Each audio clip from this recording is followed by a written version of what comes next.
Hi, and welcome to Coaching on Demand. My name is Sharon, and today we are going to go over how to write up a purchase agreement. So I'm going to get directly into Zip Forms from here. If you need further information on how to get to Zip Forms and how to set that up, please watch the video titled How to Log into CAR, and that will get you going. So let's go ahead and get started here. And I'm going to go ahead and log in to Zip Forms and get there. So we're going to go right over here to New, and we are going to click on New Purchase or Offer. Keep in mind, I'm going to go fast. I'm not going to go over every part of the transaction and the offer and what you need to do. If you want to go line by line, you need to take one of our brokers contracts class. That will help you. I'm literally just going to go through really quickly on how to fill the form out. I'm going to skip over all the verbiage. So if you don't understand the verbiage, please make sure you print it out, you read it, and you go to a contracts class to understand exactly what it is you're going to have your clients sign. Okay. So right here, we're going to name the property. I'm going to go back over here because I've already pulled up a practice one here. So we're going to write up an offer for this property right here. Let me go back over here to New Purchase or Offer. I got to scoot over so we can see the name of the address. Okay, you can name this whatever you want. Right now, I'm just going to name it the property address, Acena Drive.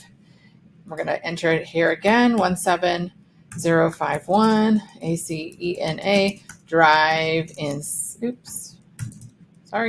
going to fill this out, San Diego, California, 92128. This is a residential property. And we're going to hit save. There we go. Now it is going to create this for us. Now, if you would like to do MLS Connect, you can do that. What I'm going to do is I'm going to look at this right here. This is the MLS number. So we're going to go over here to MLS Connect. We have an MLS ID. We're going to type in NDP 230.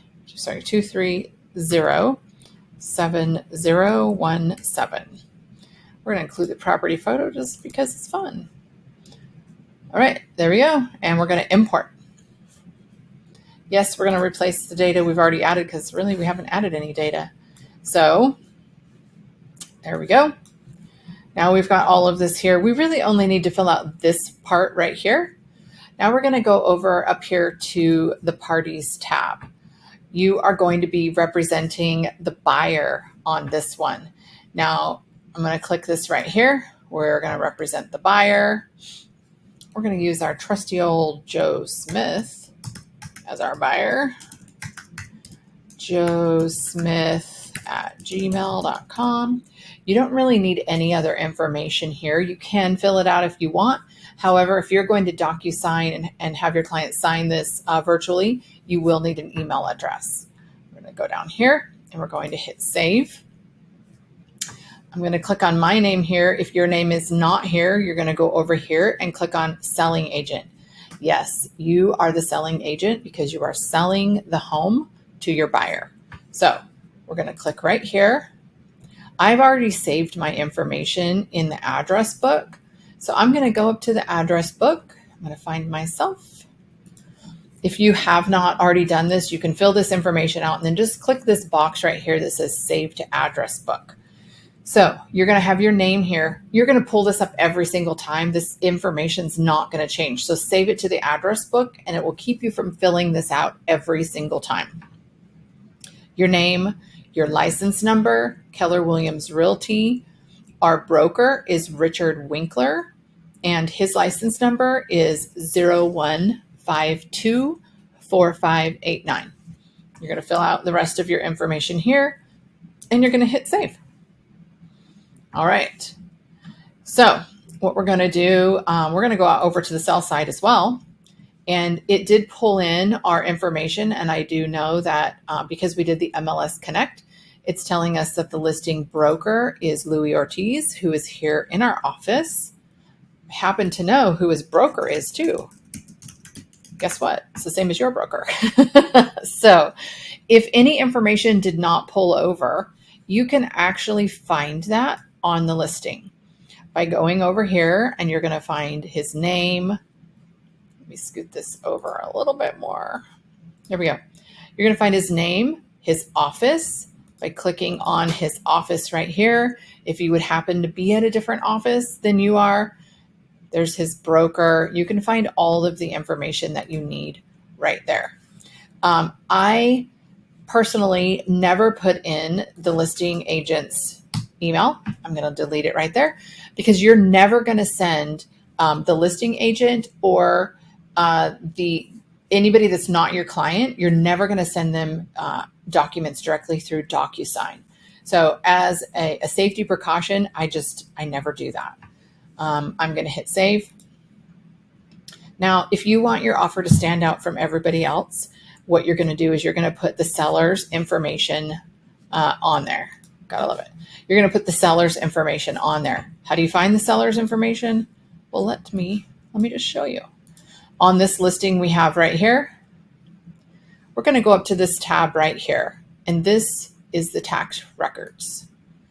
If you click on that, it's going to open up this property, and it's going to tell us right here. It's in the Nancy Moyer Family Trust. Yes, sometimes you get to figure out what it really says.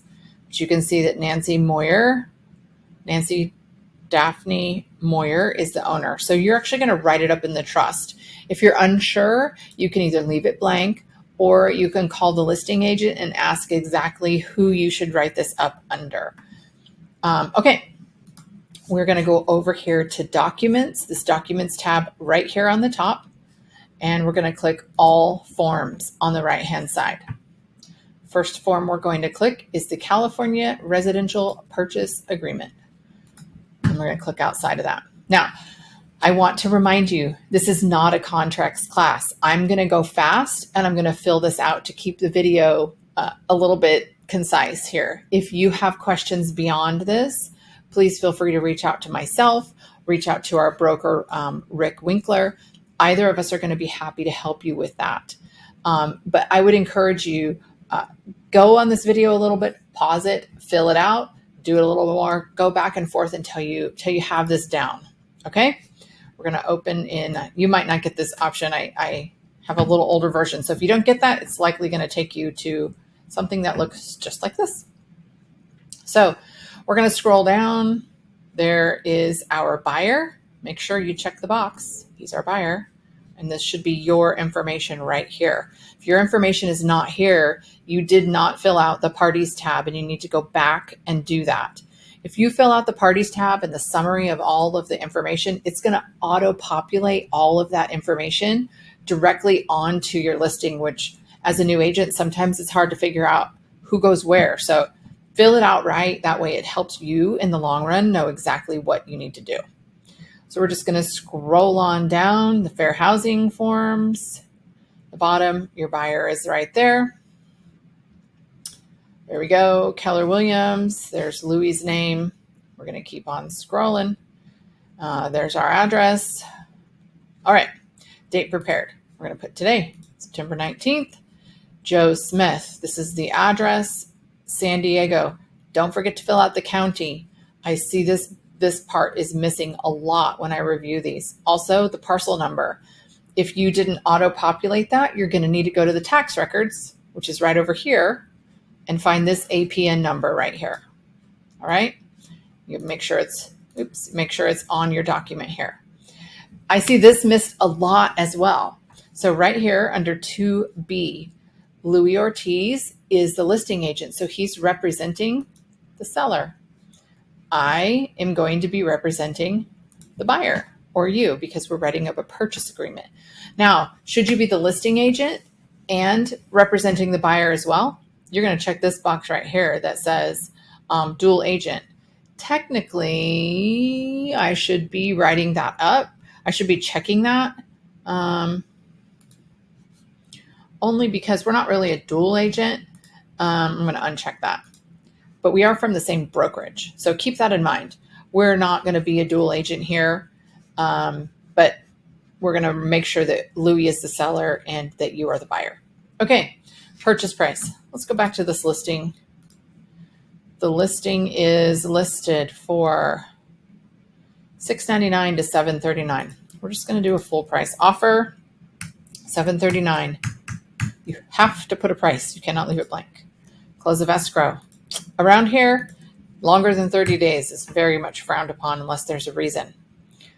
C, right here. You do not need to fill this out unless you need an expiration date shorter or longer than 3 days. By leaving it blank, you are automatically giving a 3-day response period to the seller to reply to you. If it's a competitive market and you want it shorter, or there's going to be an open house, or there's a strategy behind it, I'm not going to name them all, you can put an expiration date. Otherwise, leave it blank. Initial deposit. So I don't do math in my head, so let's just do some math. Initial deposit is what goes into escrow and holds it as a good faith deposit. This is going to go towards any down payment or anything like that in the future.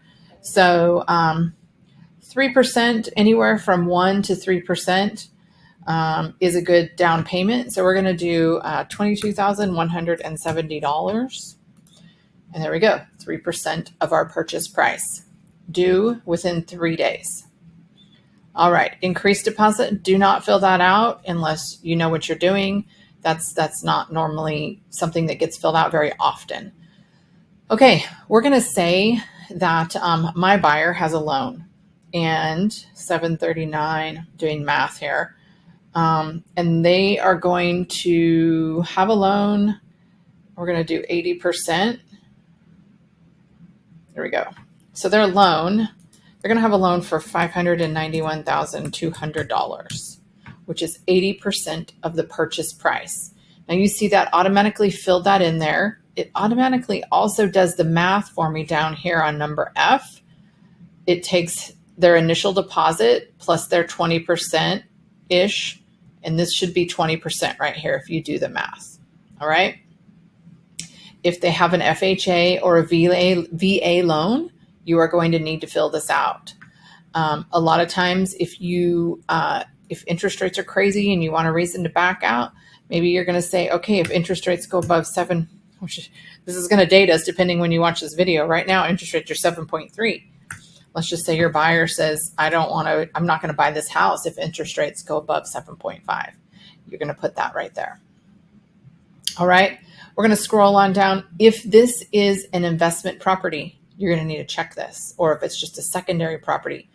Otherwise, if it's just their primary residence, you can leave this blank. Okay, we're going to scroll on down, seller credit. If you're asking for a seller credit, this is where you would fill it out. Any additional finance terms. If you have a buyer representation agreement, you're going to need to check this box and follow the instructions. Okay. This gets very confusing right here for the H's. I don't know why. This, you are going to attach verification of cash, which is your proof of funds. So this person is going to need verification that they have $125,630. You are going to attach that to your offer. You don't need to check this box. Attach to the offer or 3 days after acceptance. So if you check this right here, it means that you're going to give that person, you're going to provide this in 3 days. If you uncheck it, it means you're sending it with your offer. So leave it blank. Always send proof of funds with your offer. Also, verification of down payment. Well, I'm sorry, this is all cash. This is verification of down payment, which is this right here. Verification of loan. Are they pre-qualified? Are they pre-approved? Are they fully underwritten? We're just going to check pre-approval for this one. All right. Final verification. Typically it's 5 days. We're going to leave that. I've got no reason. If you're going to assign this, if you're working with an investor, you're going to want to ask, are they planning on assigning this? They only have 17 days unless you change this. Okay, loan contingency. We're doing a 30-day escrow. 17 days isn't bad, but depending on the market, let's just say we've talked to the lender and they can do 14 days for the loan and the appraisal contingency. We're just going to shorten that. Also going to do investigation. I'm going to shorten that. A lot of people are wanting less than 17 days because if a buyer backs out, you want to know longer or sooner than 17 days. So I'm just going to put 10 days. So if you do 10 days, it's going to go all the way down. Oops, not 19, 10, 10, 10, 10, and 10. All right. If you have an all cash loan, you are going to check these boxes over here because you don't need a loan contingency, nor do you need an appraisal contingency. Okay. Unless your lender has told you that you can waive those or you're all cash, do not check those boxes. If you would like to attach a contingency removal form, you're going to check that box right there, and you can see it just added it down here. All right. Okay. Time of possession. We're going to leave this unless you know it's going to be on recording. Your buyer will get possession of the home upon recording. If that needs to change, you will fill it out here. If the property is seller occupied, you're going to fill that out here. If you need a seller in possession form, you're going to check this if the seller needs to stay or something like that. If you have questions, please feel free to call me. If there's a tenant in the property, you need to check this and you will attach this form as well. Okay, we're just going to leave these all as standard. This is the seller's compliance. You can have the seller deliver the documents sooner if you have a really short escrow. Sometimes you might want to shorten these timeframes. All right, P1. If there are any of these things in the property and your buyer wants them, you must check these boxes. If you check a box and these things are not in the property, you could be liable for providing that. As an example, if the refrigerator is not here, or I see this one a lot. Let's start with the smart home control devices or video doorbell equipment. If you check that that's included and the seller agrees, somebody could throw a fit and now you get to provide video equipment and video doorbell equipment. So stove, refrigerator. You want to provide a wine refrigerator if there's not one there? Don't check it. Washer, dryer, refrigerator, microwave. Let's just say there's video doorbell. If there's any additional things, let's just say there's a shed in backyard. All right. Excluded items. I had this one. Boat. And one more. Motorhome. Okay. If there's something that your seller does not want, make sure you put it here. We're going to buy this property, but we don't want the big motorhome and that's a piece of junk in the backyard. Make sure you put it here. You have to have it in writing. All right. Seller typically provides the NHD report. With environmental, it's only $20 more. And you're going to select one of these. I always pick my NHD. I also remove all this little fluff. I don't like it there. It's just me. All right. Termite. Let's just say you want termite. You're going to check seller or buyer, whoever's buying it. And we are going to put wood destroying pest report. If you want section 1 clearance, you will write with section 1 clearance. Now it doesn't all fit on this line. It's going to kick it over to an addendum. So just keep typing. It'll automatically push it over when you go to DocuSign it. I always check seller, seller, seller on these three right here. All right. Escrow, we are going to do each to pay their own, and we are going to do seller's choice. Title, seller, seller's choice. Unless you have one that you're specific that you have to have one, typically the seller gets to pick. County, seller, city, seller. If there's an HOA, seller. Right here. Do you want a home warranty for your buyer? Yes, you do. Seller. Click here to select. I use Old Republic Home Protection. And guess what? Miss Mona has this little thing. If you don't have one, come find me or reach out to Mona. We're going to go over here. I'm going to look at this little form. I got to put on my glasses. I can't see that small. This house is a single family residence and the square footage is 1197. We're going to go with the ultimate platinum package for a single family home is approximately $825. So I'm going to put $8.25. Now, if you wanted something a little cheaper and you didn't need the whole ultimate package, you can get it as low as $530. But I'm looking out for my buyers here, and we're going to do, I need to type over here. We are going to put platinum with total care and washer / dryer / refrigerator. Okay, that way we get the right thing.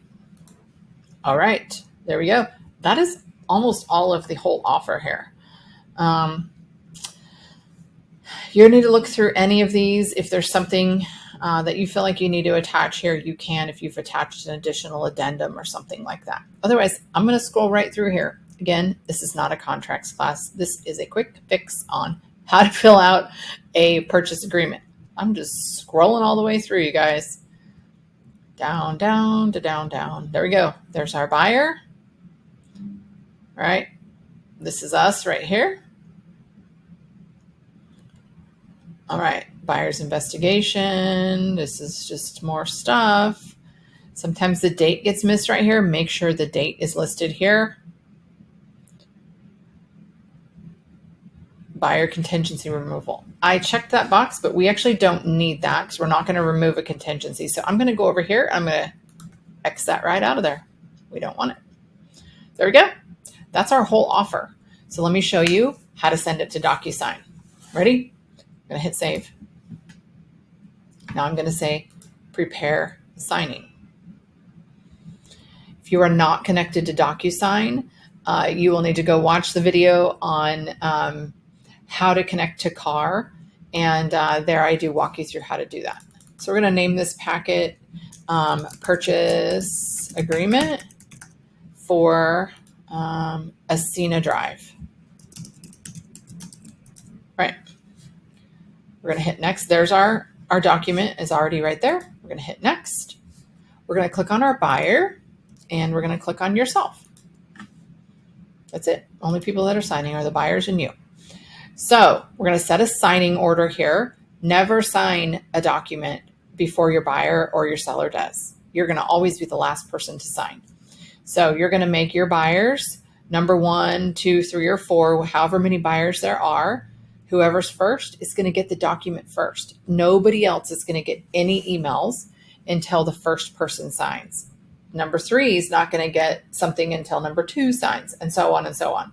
So if you're number 2, once your buyer has signed this, you will get an email prompting you to go ahead and sign as well. So we've got 1 and 2. We're going to hit next. And this is going to take us over here to DocuSign momentarily. There we go. It's loading up.